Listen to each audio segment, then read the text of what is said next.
دنیا بھر میں بچوں کے ساتھ جنسی زیادتی کے واقعات میں بہت تیزی سے اضافہ ہو رہا ہے۔ روز بروز ایسے خوفناک حقائق و واقعات سامنے آتے ہیں جن کو شیطانیت اور درندگی کے کھلے مظاہر کے سوا کچھ نہیں کہا جا سکتا۔ چند سال پہلے تک کم از کم ہمارے معاشرے میں اس قسم کے شرمناک جرائم کی اتنی بھرمار نہیں تھی جتنی آج ہے۔ جنسی زیادتی پاکستان کا تیسرا سنگین ترین جرم بن چکا ہے۔ زیادہ تشویشناک بات یہ ہے کہ ہوس کے پجاریوں نے معصوم بچوں کو بھی نہ چھوڑا۔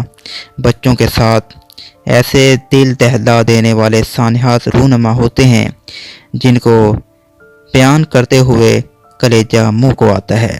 ان واقعات میں سب سے زیادہ سنگین جرم زیادتی کا شکار ہونے والے بچوں کا قتل ہے۔ ذرا تصور کیجئے ان والدین پر کیا گزرتی ہوگی ان کے بچوں کو جنسی زیادتی کا نشانہ بنایا گیا ہو اور پھر قتل کر دیا گیا ہو۔ یہ تصور ہی اتنا خوفناک ہے کہ ذہن میں آتے ہی یقیناً ہر والدین کے رونگٹے کھڑے ہو جاتے ہیں۔ لیکن پاکستان میں بچوں کے ساتھ جنسی زیادتی کے بعد قتل کے واقعات پیش آ رہے ہیں مگر مجرم آزاد ہیں۔ دادوں میں ایک شفاق شخص نے 3 سالہ معصوم بچی کو جنسی زیادتی کا نشانہ بنایا۔ یہ گھناؤنا واقعہ اس نوع کا پہلا واقعہ نہیں بلکہ آئے روز ایسے واقعات رونما ہوتے رہتے ہیں۔ یوں لگتا ہے کہ ہم گویا درندوں کے درمیان میں رہ رہے ہیں جہاں کسی کی بھی جان و عزت محفوظ نہیں اور قانون نافذ کرنے والے اداروں نے ایسے واقعات پر آنکھیں بند کی ہوئی ہیں۔ وطن عزیز میں ایسے دلخراش سانحات کی روک تھام نہ ہونے کی ایک بڑی وجہ قوانین پر عمل درآمد نہ ہونا ہے۔ اس حوالے سے پارلیمنٹ میں بچوں کے حقوق کے قوانین اور بل منظور ہوئے لیکن قانون نافذ کرنے والے اداروں نے کوئی خاطر خواہ کردار ادا نہیں کیا۔ ملک میں بچوں کے ساتھ سینکڑوں جنسی اسکینڈل سامنے آ چکے ہیں۔ بہت سے مجرم گرفتار بھی ہوئے مگر چھوڑ دیے گئے۔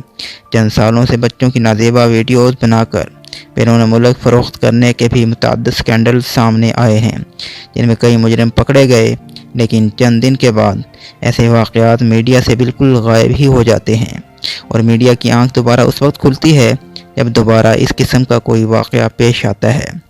اس معاملے میں کافی حد تک قصور والدین کا بھی ہے۔ والدین بچوں پر زیادہ توجہ نہیں دیتے اور انہیں اپنی حفاظت کرنا نہیں سکھاتے۔ بچوں کے حقوق کے لیے کام کرنے والی ایک غیر سرکاری تنظیم ساحل کی تحقیقات کے مطابق بچوں سے جنسی زیادتی اور تشدد کرنے والے مجرمان میں گھر کے اندر کے افراد رشتہ دار اور واقف کار بھی ہو سکتے ہیں۔ ایسے میں والدین کا فرض بنتا ہے کہ بچوں کو ہر قسم کے خطرے کے لیے تیار رکھیں۔ ملک میں بچوں کے ساتھ جنسی زیادتی کے بڑھتے واقعات کو روکنے کے لیے حکومت کو ایک اور اہم قدم بھی اٹھانا ہوگا جس کی جانب اکثر توجہ نہیں جاتی، وہ یہ کہ انٹرنیٹ سے فحش مواد ختم کرنا ہوگا۔ بہت سے تجزیہ کاروں کا کہنا ہے کہ دنیا میں جنسی تشدد انٹرنیٹ پر فحش ویب سائٹس کے آنے کے بعد سے زیادہ ہوا ہے۔ ماہرین نفسیات بھی فحش مواد کا جنسی جرائم کے ساتھ ہمیشہ سے گہرا تعلق بتلاتے آئے ہیں۔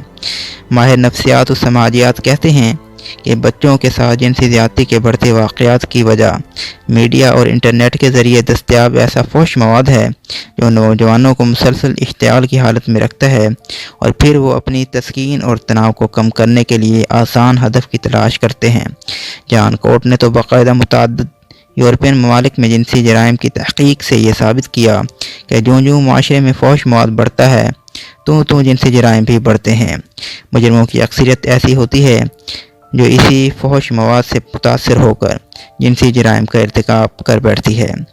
جب انسان فحش مواد دیکھتا ہے تو وہ ہیجان کی کیفیت میں مبتلا ہو جاتا ہے اور اس کی خواہش عقل پر غالب آ جاتی ہے۔ اپنی خواہش کی تکمیل کے لیے خواہش کا پجاری انسان آسان اور کمزور ہدف یعنی بچوں کو اپنی ہوس کا نشانہ بنا ڈالتا ہے۔ انسانوں کو جنسی زیادتی پر برانگیختہ کرنے والا فحش مواد اس قدر عام ہے کہ انٹرنیٹ پر ہونے والی سرچ میں سے 25% فحش مواد ہوتا ہے اور ہر سیکنڈ کم سے کم 30,000 لوگ اس طرح کی سائٹس دیکھ رہے ہوتے ہیں۔ کمپنی مین ون کا کہنا ہے کہ اس کے تخمینے کے مطابق تقریباً 70 لاکھ افراد ہر روز فحش ویب سائٹ پر جاتے ہیں۔ ایک اندازے کے مطابق اس وقت انٹرنیٹ پر صرف کم عمر بچوں کی فحش سائٹس 1 لاکھ کے قریب ہیں اور باقی فحش سائٹس کی تعداد 45 لاکھ اور فحش انٹرنیٹ پیجز کی تعداد 4.25 کروڑ کے لگ بھگ ہے۔ انٹرنیٹ پر موجود سائٹس پر فحش ویڈیوز سے سالانہ 25 ارب ڈالر کمائے جاتے ہیں۔ دنیا بھر میں ٹیکنالوجی کی ترقی کے ساتھ ساتھ ذاتی کمپیوٹر اور انٹرنیٹ کنیکشن کی تعداد بھی بڑھی ہے۔ کم از کم موبائل فون تو تقریباً ہر کسی کے پاس ہے جس میں کسی بھی قسم کی ویڈیوز ڈاؤن لوڈ کر کے دیکھی جا سکتی ہے۔ ان تمام حقائق کو جاننے کے بعد متعدد ممالک فحش سائٹس پر پابندی لگا چکے ہیں۔ ان حقائق کے بعد حکومت پاکستان کو فحش مواد انٹرنیٹ سے مکمل طور پر ختم کرنا ہوگا، کیونکہ فحش سائٹس معاشرے میں بڑھتے ہوئے جنسی تشدد کا ایک بڑا محرک ہیں۔ اس معاملے میں پورا معاشرہ بھی ذمہ دار ہے جو ایسے معاملے پر خاموش رہتا ہے، جو فحش سائٹس بند کرنے کے لیے حکومت پر دباؤ نہیں بڑھاتا۔ اگر عوام اس معاملے میں آواز بلند کریں گے تو ذمہ داروں کو مجبوراً تمام فحش سائٹس کو بند کرنا پڑے گا۔